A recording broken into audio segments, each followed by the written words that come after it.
Optimum. Nutrition for life. Welcome back. Thank you for your company this Thursday morning. When it comes to picking a hotel, the options are endless. But why choose your average Holiday Inn or Crowne Plaza when you could experience something a little more out of the ordinary? Travel specialist Phil Sylvester is here with us this morning to show us some of the weirdest and most wonderful hotels around the world. Good morning, Phil. Good morning. Thank you. Now, there are truly some crazy places out there. Totally weird. It's the wonderful world of weird in reality. It's extraordinary, yeah. Totally extraordinary. Okay, the first one is it's in Cottonwood, Idaho, and it's a beagle. It's a dog hotel. There you go. It's on the plains of Idaho, so it sticks out like a wooden dog on the plains of Idaho. Do you take your dog there, or do you stay It there is with your pet dog? friendly, yes, and it was built by a couple of people who are self-taught chainsaw artists. Sorry? Is there any other type? Is there a college you can go to learn chainsaw art? I don't know. There they are. my They're God. self-taught chainsaw. Do a cock's leg when you walk in. What about a hotel room where you might need, a bit of a pick-me-up? Get it? Oh, yeah. Okay, thank you. All right. The Crane Hotel. This is there's the crane, and they also have a lifeboat and a lighthouse that you can stay in. Look, I'm a bit of a salty sea dog. I like sailing, so I kind of like this one. And it's been quite tastefully redecorated inside, which is nice.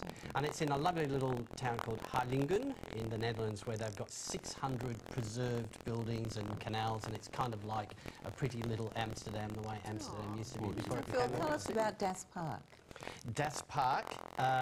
This this is reused. Well, no, they're not reused. They're recycled sewerage pipes, unused, thankfully. What? Yeah. Are they connected? Well, no, and here comes the pun. They were, originally an art object, and they were going to not use, and they were going to go to waste. Boom, boom. So they turned them into hotel rooms for some reason. But What there about you the go. Poseidon, the undersea resort in Fiji? Look, this has been on the drawing boards for about 13 years. I'm not exactly sure what's going on. I can only find one genuine underwater hotel in the world, which is in Dubai, and it's only just underneath the surface. This one, though, they're talking about being, 12 metres under the ocean, and there's something about 12 metres under the ocean and a glass roof, which is probably, I'm no engineer, but, that may be what's holding it up, I don't know. But how good would that be? Yeah. Amazing. Bit Particularly scary. if it's a seasick. Tell us about the one in Mexico. The one in Mexico, this is amazing. this is a town in a city in Mexico which is a UNESCO World Heritage Site. So it's a beautiful old city, and that's the old bull ring. They've turned the bull ring into a hotel. Stunning. Zacatecas is in Mexico. From a travel insurance perspective, the state that it's in is one of those places which is a bit on the dodgy side, but in the town itself, in that old heritage part of the city there, perfectly safe, no problems.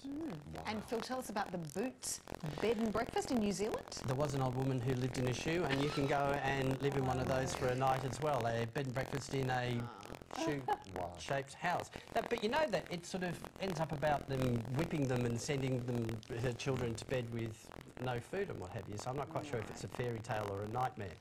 But apparently it's popular with honeymoon couples. There's an old folklore connection with shoes and fertility, which is why you sometimes get shoes tied to the back of your honeymoon car, your wedding car when you're driving away.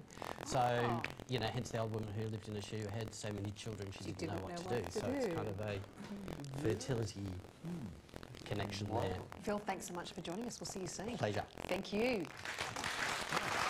Now, Angela Bishop is back after this break. She's on assignment in Hollywood with permission to partay.